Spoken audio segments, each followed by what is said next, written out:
बहुत स्वागत है आपका। खबर दिन भर आप देख रहे हैं, मैं हूं आपके साथ ऋतु ज्ञानवानी। सबसे पहले बात अंबिकापुर की, जहां पर उप मुख्यमंत्री टीएस सिंहदेव पहुंचे और उन्होंने बड़ा बयान दिया। उन्होंने कहा कि सरगुजा संभाग से इस बार 14 सिटिंग विधायकों का टिकट कट सकता है, कुछ नए चेहरों को मौका मिलेगा। साथ ही उन्होंने ये भी कहा कि जो विधायक काम कर रहे हैं उनको नजरअंदाज करना भी मुश्किल है। वहीं उन्होंने अपने बारे में कहा कि एक वोट से भी जीत जाऊं तो मतदाताओं का आभार मानूंगा।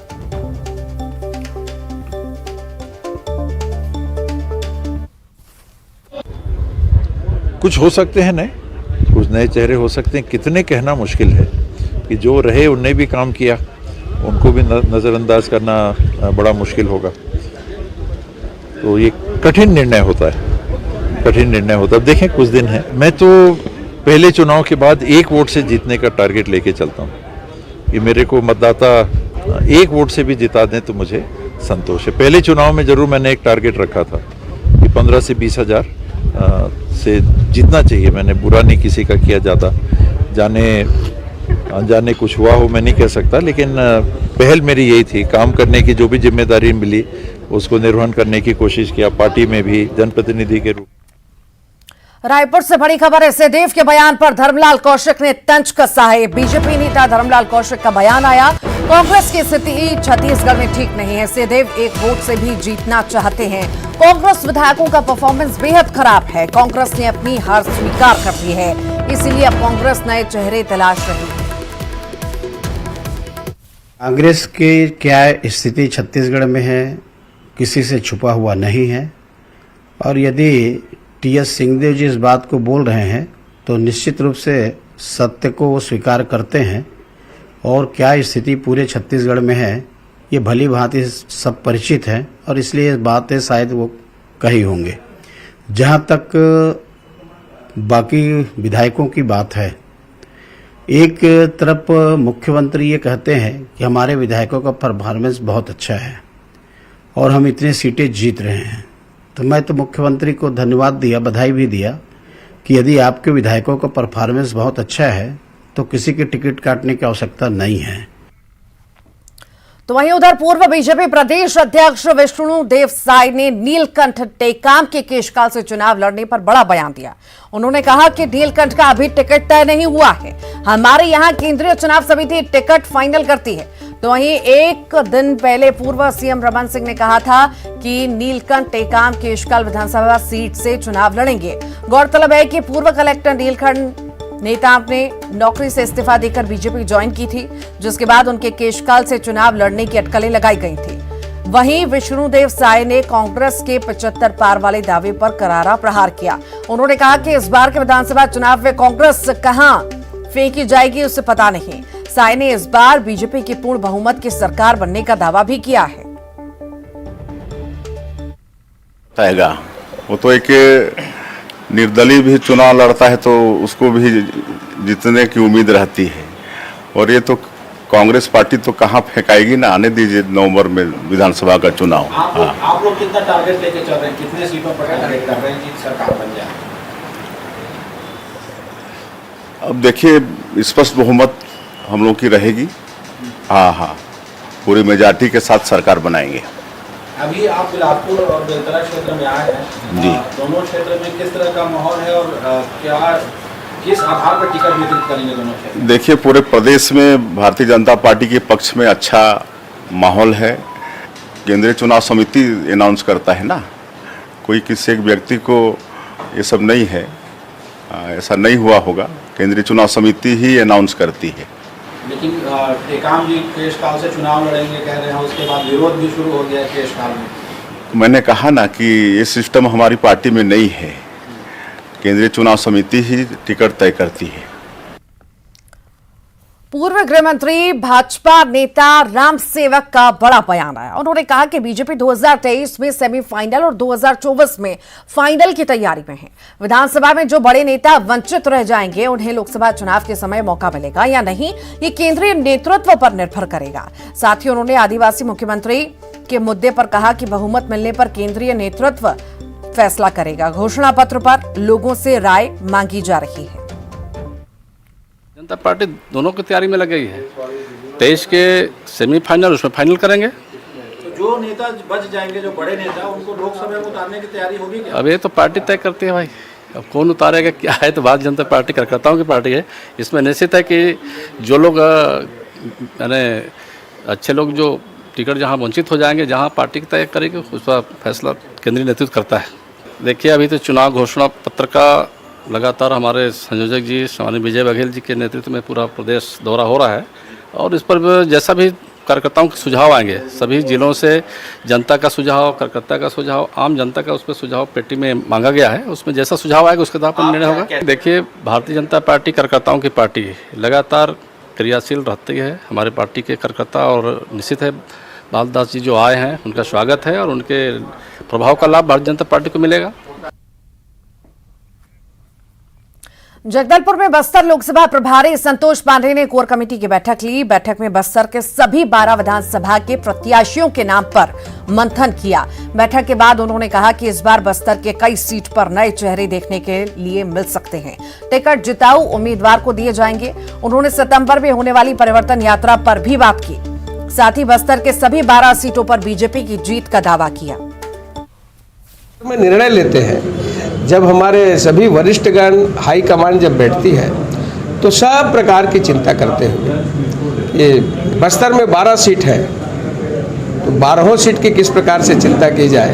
अभी आपने देखा है, मैं तो नहीं कहूँगा, किंतु जिस प्रकार से एक IAS अधिकारी का भारतीय जनता पार्टी में प्रवेश करना शुभ संकेत है। आम आदमी पार्टी के पंजाब से विधायक हरदीप सिंह मुंडिया ने गरियाबंद में न्यूज 18 से खास बातचीत में छत्तीसगढ़ में सरकार बनाने का दावा किया। मुंडिया राजिम विधानसभा के फिंगेश्वर में आयोजित बदलाव पदयात्रा में शामिल हुए, जहां न्यूज 18 को बताया कि आपको छत्तीसगढ़ में अच्छा रिस्पांस मिल रहा है। पार्टी सभी 90 सीटों पर चुनाव लड़कर जीतेगी, छत्तीसगढ़ में सरकार बनाएंगे। साथ ही कहा कि पंजाब और दिल्ली में लोगों को दी जा रही सारी सुविधा छत्तीसगढ़ के लोगों को भी दी जाएगी। देखिए पंजाब सरकार से आए विधायक हरदीप सिंह है और बदलाव छत्तीसगढ़ यात्रा निकाल रहे हैं आम आदमी पार्टी की ओर से, और खुद हरदीप सिंह मुंडिया यहाँ पर मौजूद है। कि आखिरकार छत्तीसगढ़ में आम आदमी पार्टी किस तरह चुनाव लड़ेगी और क्या कुछ तैयारी है। बदलाव यात्रा आप लोग निकाल रहे हैं, किस तरह की तैयारी है? आपका धन्यवाद। आप आए हो, बहुत बड़ी छत्तीसगढ़ में बदलाव पद यात्रा निकाली जा रही है, हर हल्के में, हर शहर में। छत्तीसगढ़ के किसान को पंजाब के किसान जैसी खुशहाली देने के लिए एक मौका केजरीवाल को, आदिवासियों और दलितों के लिए न्याय और सम्मान के लिए एक मौका केजरीवाल को, अपने जल जंगल जमीन बचाने के लिए एक मौका केजरीवाल को। सबसे बड़ी खुशी जैसे पंजाब और दिल्ली में है, छत्तीसगढ़ के लोग बदलाव चाहते हैं और ईमानदार सरकार। ठोस मुद्दे क्या रहेंगे? ईमानदार और काम की राजनीति की स्थापना करने वाले अरविंद केजरीवाल जी की आम आदमी पार्टी इस बार छत्तीसगढ़ में भी बेहद मजबूती से चुनाव, क्या कुछ बदलाव आता है और आम आदमी पार्टी किस तरह चुनाव लड़ती है? न्यूज़ 18 गरियाबंद से शेख। कांकेर विधानसभा क्षेत्र में टिकट वितरण से पहले सर्वे के लिए कांग्रेस की टीम पहुंच रही है और इस दौरान पर्यवेक्षकों को लुभाने के लिए कांग्रेस में टिकट के दावेदार उनके सामने शक्ति प्रदर्शन कर रहे हैं। इसी कड़ी में सूरज सोनी ने कांकेर विधानसभा क्षेत्र से अपनी दावेदारी ठोकी, अपने समर्थकों के साथ पर्यवेक्षकों के सामने शक्ति प्रदर्शन किया। गौरतलब हो कि कृषि विभाग में पदस्थ सहायक उप संचालक सरजू शोरी ने BRS लेकर कांग्रेस पार्टी में शामिल हुए। कांग्रेस पार्टी की बात करें तो इसमें प्रमुख दावेदारों में वर्तमान विधायक शिशुपाल शेरी, पूर्व विधायक शंकर ध्रुवा, नितिन कोटाई, सरजू शोरी, नरेश ठाकुर के नामों की भी चर्चा की जा रही है।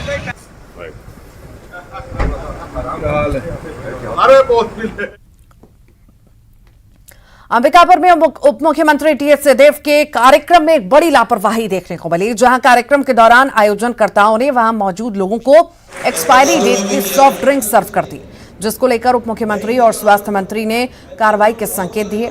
गौरतलब है कि food and safety department Singhdeo के विभाग के भीतर ही आता है। आयोजनकर्ता रेड क्रॉस सोसाइटी ने लोगों को एक्सपायरी डेट की सॉफ्ट ड्रिंक्स सर्व की। अब आप अभी कार्यक्रम में पहुंचे हुए थे, यहाँ खराब नाश्ता और एक्सपायरी डेट के जो है फ्रूटी ये सब बांटे गए हैं, पूरा सबूत है वहाँ पे रखा हुआ भी है। 15 दिन पहले 20 दिन पहले एक्सपायरी हुए हैं, ये सब नहीं होना चाहिए। अगर ऐसा हुआ है तो आयोजनकर्ताओं को ध्यान देना चाहिए इस पर। यदि कुछ हो जाता है किसी के साथ तो स्वास्थ्य विभाग को इसका ध्यान देना चाहिए ना। देखिए बिल्कुल, जिनने आयोजन किया उनकी प्रथम जिम्मेदारी है। आप यहाँ कार्यक्रम में थे मुख्य अतिथि के तौर पे, तब तो और इनको ध्यान देना चाहिए। निश्चित रूप से देना चाहिए। कोई भी मुख्य अतिथि हो, कोई भी कार्यक्रम हो, किसी भी स्तर का कार्यक्रम हो। रायपुर से बड़ी खबर है। डेंगू से 2 लोगों की मौत की खबर मिल रही है। समता कॉलोनी और कुशालपुर में मौत हुई है। 2 लोगों की डेंगू से मौत की खबर है। स्वास्थ्य विभाग नहीं मान रहा डेंगू से मौत हुई है। सीएमएचओ डॉक्टर मिथिलेश चौधरी ने कहा डेंगू से मौत की पुष्टि के लिए एलाइजा टेस्ट जरूरी है।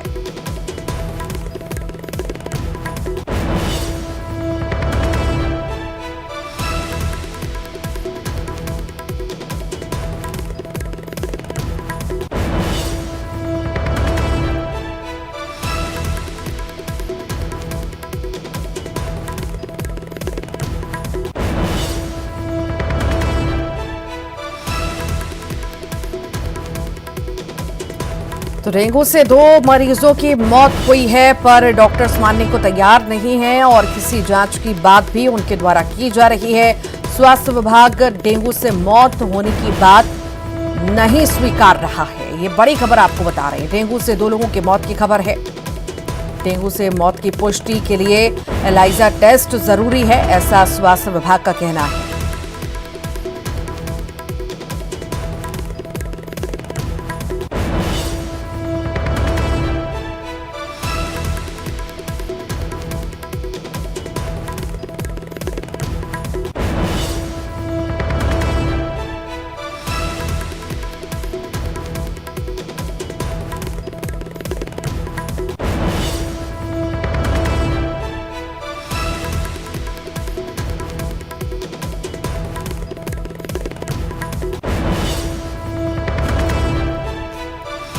और ज्यादा जानकारी के लिए हमारे साथ आकाश जुड़ गए हैं। आकाश, डेंगू से 2 लोगों की मौत की खबर है, पर स्वास्थ्य विभाग मानने को तैयार नहीं। ज्यादा जानकारी दीजिए। जी, रायपुर से प्रदेश भर में डेंगू के मामले सामने आ रहे हैं। कुछ मौत की खबरें भी सामने आई हैं। कुशालपुर और समता कॉलोनी में हाल ही में मौत की खबरें सामने आ रही है, लेकिन इस पे स्वास्थ्य विभाग ने इनकार किया है। स्वास्थ्य विभाग का कहना है कि ऐसी किसी तरीके से जानकारी उनके पास नहीं है। जो रिपोर्ट है वो पुरानी रिपोर्ट थी और डेंगू की पुष्टि एलाइजा टेस्ट के बाद ही होती है। इस तरीके से पेशेंट की किसी तरीके से एलाइजा टेस्ट नहीं करवाया गया था। ऐसे में मौत की खबरों को उन्होंने खारिज किया। हालांकि कहा है कि कल वह इनकी जांच करवाएंगे और ऐसा कुछ रहा तो वह स्पष्ट करेंगे कि यह मौत था कि नहीं। ठीक, बहुत बहुत शुक्रिया जानकारी को साझा करने के लिए। अंबिकापुर से बड़ी खबर की बात करेंगे। कुएं में युवक की लाश मिली है, युवती की भी लाश मिली है। 2 दिन पुरानी बताई जा रही है लाश। अग्रसेन चौक के पास का यह मामला है। कोतवाली पुलिस मामले की जांच पड़ताल में जुटी हुई है। तो युवक युवती की लाश मिली है कुएं के पास। 2 दिन पुरानी लाश बताई जा रही है। अग्रसेन चौक के पास का यह मामला आपको बता रहे हैं।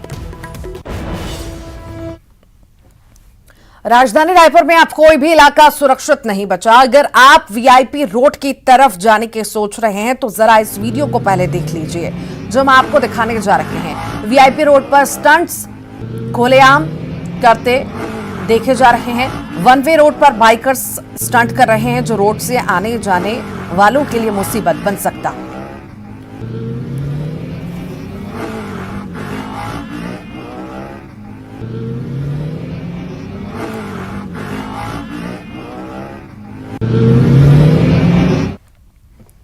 सूरजपुर के बेलटेकरी गांव के 7 पारा टोला ऐसे हैं जहां आज तक बिजली नहीं पहुंची और यहां के ग्रामीण आज भी डिबरी युग में जीने को मजबूर हैं। सूरजपुर जिला मुख्यालय से महज 5 किलोमीटर की दूरी पर स्थित बेलटेकरी गांव है, जहां के 7 पारा टोला की एक बड़ी आबादी के घर आज भी अंधेरे में हैं। बच्चे डिबरी और टॉर्च की रोशनी में पढ़ाई कर रहे हैं। वहीं किसान मिट्टी, तेल, डीजल के सहारे कृषि उपकरणों से कृषि कार्य कर रहे हैं, जहां ग्रामीण कई बार प्रशासनिक स्तर से लेकर जनप्रतिनिधियों तक विद्युत बहाली की गुहार लगा चुके हैं, लेकिन हालात जस के तस है। कहाँ जलाएं? खाना जल्दी से बनाते हैं, खा लेते हैं, सो जाते हैं। बच्चे लोग का पढ़ाई कैसे होता है? अब पढ़ाई होते नहीं है, अंधार में कहाँ पढ़ी। महादेव पारा में बहुत दिक्कत लाइट लाइट का दिक्कत है, पानी का दिक्कत है। एकदम लालटेन जला के तो बच्चा पढ़ा था। वहाँ लगभग 7 पारा हैं जहाँ पर अभी बिजली नहीं पहुँची है।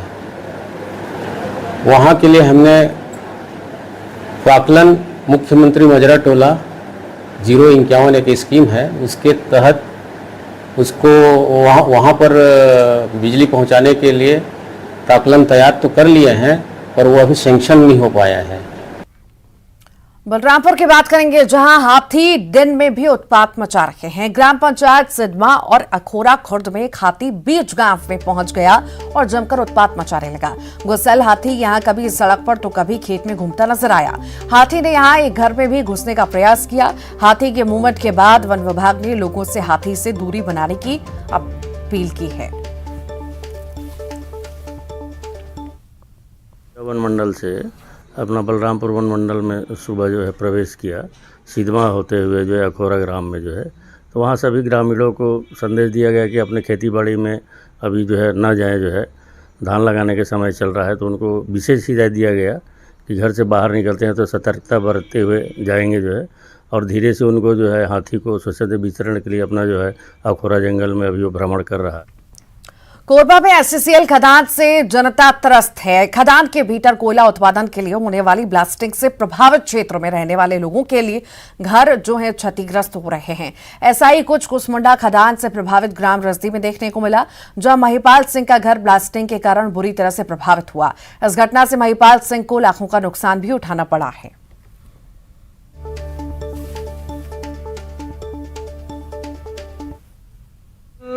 की लापरवाही है, उनको बार बार बोला गया था और हम लोग हड़ताल भी किए थे, उस समय बोला गया था, आवेदन भी दिए थे, उस समय बोला गया था कि इस ब्लास्टिंग का निर्धारित समय करो, एक समय ब्लास्टिंग करो। तो इनकी माने अपने मनमानी चलता है, वो समय का कोई निर्धारित नहीं है। ब्लास्टिंग के समय हुआ था, शाम के 5 बजे ब्लास्टिंग हुआ ना, उसी समय उसी जगह में थे। अच्छा, ब्लास्टिंग कहाँ हुआ? खदान में हुआ। धमतरी के सहरा डबरी गांव में खेत की जमीन 32 फीट नीचे धंस चुकी है, जिससे खेत के बीच में इसकी गहराई धीरे धीरे बढ़ती जा रही है।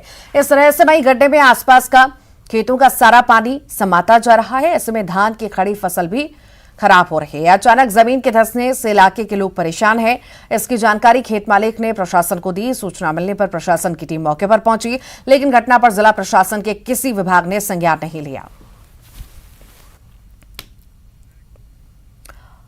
और इसी के साथ ही खबर दिन भर के बुलेटिन में फिलहाल के लिए इतना ही।